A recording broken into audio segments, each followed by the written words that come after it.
your background in world championship level Brazilian Jiu-Jitsu has always been something we wanted to see inside the octagon, but we really saw it tonight. My fellow Americans. Jesus put me here, and nobody can take me. They try to kill me. Hey, listen, I'm a Robocop, man. I never die. Woo! Ho ho ho, it's horse beef, baby.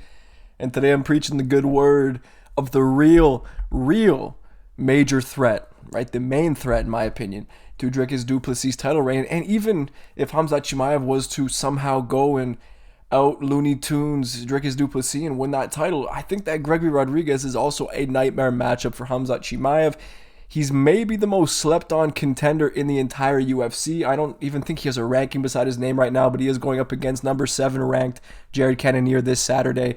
And rather than just making a video predicting that fight, because I'm just going to give you guys my prediction outright, I think Gregory Rodriguez is going to finish him in either the first or the second round. I think he is genuinely one of the most dangerous fighters in the UFC right now, and I will give you guys exactly my reasons why. And I'm just going to ramble about one of my favorite fighters as things currently stand in the UFC right now. The man is a fucking beast, and I'll tell you exactly why, man. He is a 8-time Brazilian Jiu-Jitsu world champion. And you guys know that, like, if you've been watching my videos for quite some time, you know, I have a bias against jiu-jitsu nerds, but I love a jiu-jitsu nerd like a Jacare Sousa, for example, who decides that they enjoy punching people in the face so much more, and they kind of just lean more on their striking, and that is what Gregory Rodriguez is. Even when the fight gets to the ground, he doesn't even really chase submissions. He just wants to further pound your face into the canvas, and I just love that this man is violent. He walks out to This Means War by Avenged Sevenfold, which is fucking incredible. It's like this dude was just made for me to be a fan of him. It really does feel that way sometimes. And I know what people are going to say, oh, didn't he get knocked up by Bruno Ferreira? Okay, that's fine. We could talk about past losses, right? As if Merab Dvalishvili didn't lose to Ricky Simone and Frankie Sands back-to-back, you know, as if John Jones wasn't brutally TKO'd by Matt Hamill, you know, via broken elbow. Jafil, George St. Pierre, right? He didn't get knocked out by Matt Serra, did he? Of course not, or lose to Matt Hughes, right? The point is, or Dricus du Plessis didn't get knocked out by Roberto Soldic before making it into the UFC, and since then displayed an iron chin. You know what I mean? Like this happens, right? Fighters can be sparked and learn from these mistakes, although I'm not too sure if I can say that Gregory Rodriguez has exactly learned from his mistakes, because he still seems to lead with his head and rely on that high guard. And even when he gets to throwing his hands, which, you know, the punches alone, you know, some of the most meaty, most violent boxing that I've ever seen in the UFC, quite frankly. Nothing is a feeler shot. His jab is a power jab. His cross is disgusting when he throws looping, proper technique. But the only issue is that he does not keep the head off the center line, which leads him to getting hit and oftentimes, right, getting hurt. Right, we've seen him get caught on the chin clean by Brad Tavares. You know, Duncan was able to catch him on multiple occasions. He ducked right into a flush knee against Chidi and Njokuani. Like a knee that, quite frankly, would have finished a lot of other fighters, but sustained one of the craziest cuts we've ever seen in like one of the weirdest locations ever. Like pretty much opened his third eye, gave him like a fucking unibrow. Yet he survived it and ended up finishing Chidi and Njokuani with brutal ground and pound. And this is just what I mean about the guy. He's just so violent. Watch his fighting style. This man suits this current middleweight division, the top of the middleweight division right now. Between Khamzat, himself, and Dricus, that's like the trident of brutal violence at 185 right now. No one else really fits that bill the way that Gregory Rodriguez does alongside Khamzat and DDP. I understand like all the talk about Imavov and this and that. But I'm thinking that after a win over Jared Cannonier, which I do believe he's going to get quite convincingly, and I get it, right? You see him sparked by somebody in the past. You put 2 and 2 together. MMA math states that Jared Cannonier, because he's a powerful puncher, that he should be knocking out Gregory Rodriguez. I just don't think it's that simple. Cannonier hasn't looked that great in recent fights, and he is getting up there in age at this point. Yeah, he's been relatively competitive with guys like Cal Baralho, and I think that's actually very impressive. Guys like Imavov, and it was an early stoppage against Imavov, but those guys don't punch the way that Gregory does. This man punches through you. Even when he lands on the guard, he's jerking you around. Like against Brad Tavares really comes to mind. Like, even though Brad had some moments in that fight, Gregory never stops coming forward. He kind of just reminds me of the more boxing-focused version of Khamzat Chimaev, where like right from the first bell, the man is in your face. and he's trying to knock you out. He doesn't really waste time like that. And he does remind me of someone like a Dustin Poirier, because you don't want this man smelling blood. You don't want that, right? He's one of the scariest fighters. He has one of the scariest abilities to smell a finish and chase that finish, right? That killer instinct is something that I don't even think really exists much at the top of middleweight from many other ranked fighters, right? Like when you fight Gregory, you're forced into a bit of a collision course because you can't dive for his legs all willy-nilly. You can't, because he has that extremely high level of jiu-jitsu pedigree, right? And he has great takedown defense to go along with it. And you can't exactly bang with him without being put in significant danger, because he might be the most powerful puncher in the division with great boxing fundamentals. Like I said, when the fight gets to the ground, he has all of the jiu-jitsu ability in the world, right? 8-time world champion, very credentialed. Possibly the most credentialed grappler in the division right now. I wouldn't say that he's a better grappler than Hamza, but I do think that Hamza would have to think twice before just diving for his legs and trying to choke him out like he does everyone else. Because Gregory, honestly, like, just look at the way he's built, man. He might be on the sauce based on the fact that he's like 33 years old and looks like he's about 50. Looks like Barack Obama.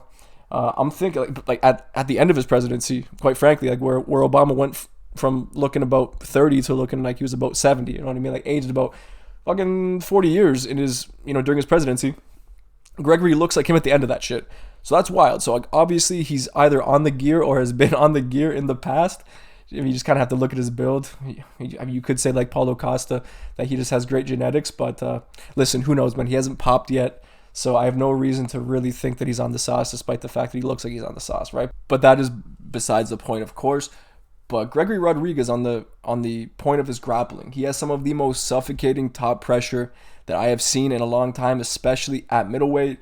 Quite reminiscent of somebody like Hamza, despite the fact he doesn't chase it. But when he gets into those positions, the man is so dangerous, and his opponents have a really hard time getting out from underneath of him. And he has some of the most brutal ground and pound that you will see, man. Seriously, watch some of his finishes. Watch how he controlled Christian Leroy Duncan on the ground. Look at how he beat up Chidi and Njokuani on the ground. Dennis Tululin, any of his opponents. I understand that he hasn't fought the top of the division yet, but the middleweight division, everyone's always said, like it's been going around for a long time. The middleweight division is one of the worst divisions in the UFC, right? The fact that Marvin Vettori is still ranked is crazy. The fact that Jared Cannonier is still number 7 ranked, despite being in his 40s, is crazy. And it does appear to me like Dana White and the matchmakers see something in Gregory Rodriguez and are trying to push him up the rankings. And there's a reason why they're giving him number 7, right? Going from unranked Christian Leroy Duncan in his last fight to this man, Jared Cannonier, right? Who's been a knockout artist for a long time and is quite frankly a very dangerous opponent. Right, the UFC sees something that I see as well.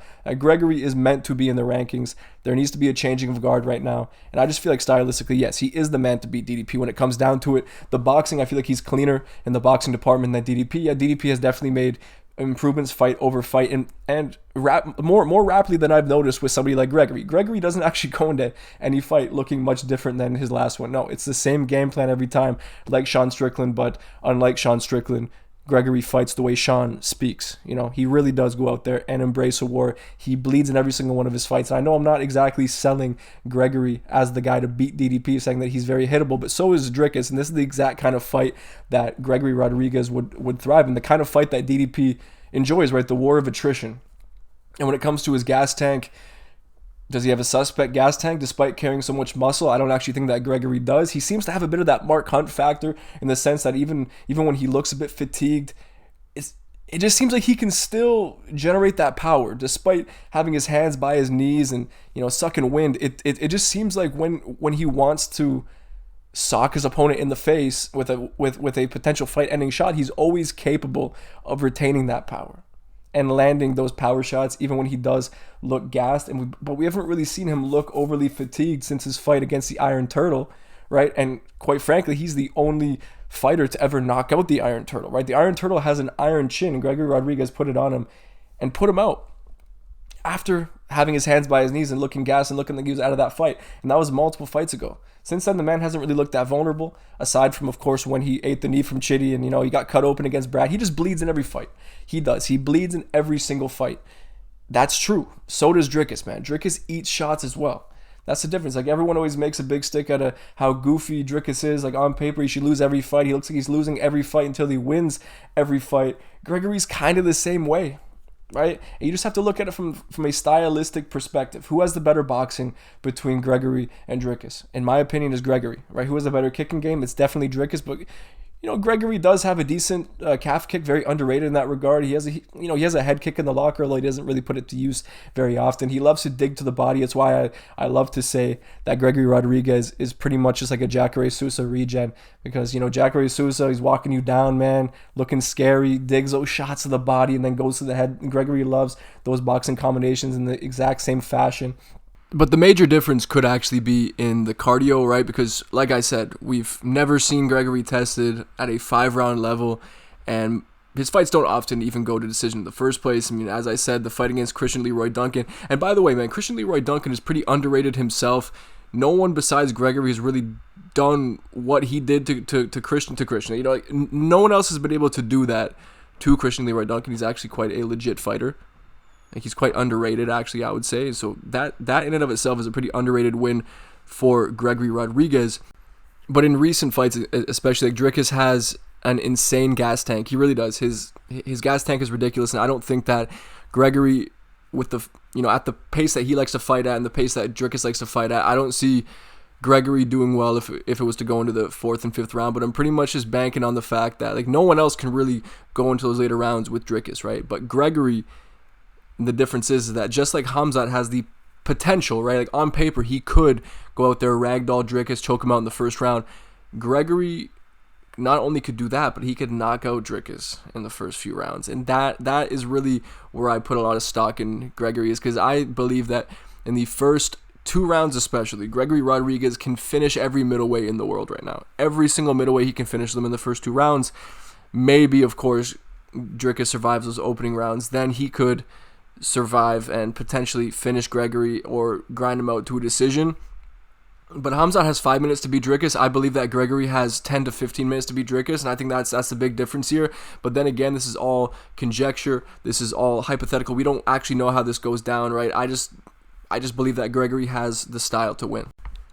And even though Dricus is very good on the ground, very polished, he does make some silly mistakes here and there, although that is really based off some of his more earlier fights in the UFC against guys like Derek Brunson and that. Since then, he's looked a lot more polished, and he's not making these silly Looney Tunes mistakes, tripping over himself and putting himself in bottom position really at all. So I can't base my assessment of his grappling based off those many fights ago, because he's shown to be much better since then, although I don't think that he really has improved to the point where he's on the level of someone with the grappling pedigree that Gregory Rodriguez has, Robocop has.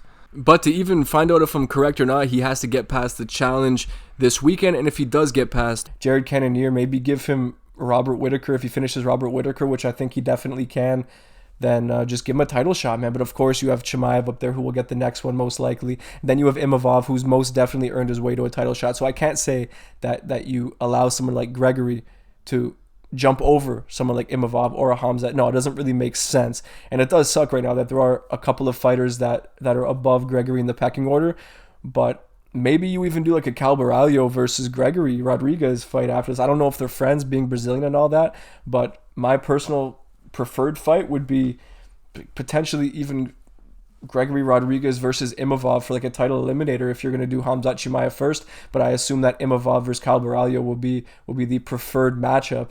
Then in that case, yeah, maybe you just do Gregory Rodriguez versus Whittaker in the event that he does beat Jared Cannonier. I think those fights make all the sense in the world. I did actually predict it. The video, I did take it down because it didn't get a lot of exposure, so I did take it down. But I actually did predict Gregory Rodriguez, motherfucking Robocop, to finish as the champion in 2025. So you can just call me Nostradamus, right? Beef Stradamus if you want to, if that does end up coming true. And I'm predicting it right now. I'm saying it right now. By the end of the year, if Gregory does go out there and he beats Cannonier, which I think he will, right? I'm thinking like there's like a 90% chance he does it. He could finish 2025 as the champion of the middleweight division. Don't sleep on the man. Just don't sleep on the man. The only way he doesn't do it is if he doesn't get the opportunity. Otherwise, he has all the skills in the world. For me, he's the most violent fighter at middleweight right now. He's a nightmare for Khamzat. He's a nightmare for DDP. I really do think so. Stylistically, he's just so good at everything.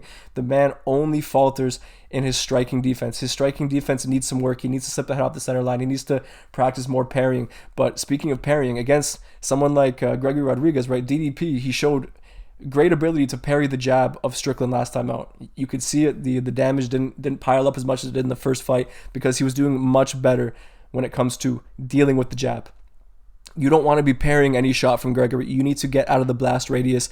I'm pretty sure Gregory's shots have fucking splash damage. That's how much he throws into them. I'm telling you, man. Like, listen, I'm gonna be called crazy for this, and this is very much a fucking yap video where I'm just trying to sell my favorite fighter to you guys. And I come from a sales background as well, so I'm trying to flex my sales muscles on you guys as well. Let me know in the comments, man. Let me know in the comments if I've actually like turned you guys to the side of Robocop, or if you still think he's an overrated fucking contender. But for me, dude, you just wait. And of course, right, if Cannonier does go out there and spark Gregory, then this is going to be a hilarious video to come back to. But I'm putting all the cards on the table. I'm putting all my eggs in this basket, and I think it's a foregone conclusion that fucking Robocop is going to get it done this weekend and become a champion. Listen, man, you might say I'm going crazy, and you might say I'm biased. In fact, I am biased because I love this man, right? He's a top 3 favorite fighter for me. He has been for years now. The man embraces war. He forewent his nature as a jiu-jitsu nerd in favor of embracing violence. True violence in the octagon. This man is one of the most fearsome fighters that we have right now, and he's coming for that belt. Make no mistake about it, guys. So anyway, I do appreciate you guys watching my video, my yap session, I guess you could call it, on Gregory Robocop Rodriguez, Barack Obama, Violent Barack Obama, whatever you guys want to call him, really, because he's getting that belt, he's getting that strap, and it just is the way it is. You can deny it, man, but you can't fight it because it's going to happen. Anyway, guys, I do appreciate you guys watching, and I'll see you on the next one.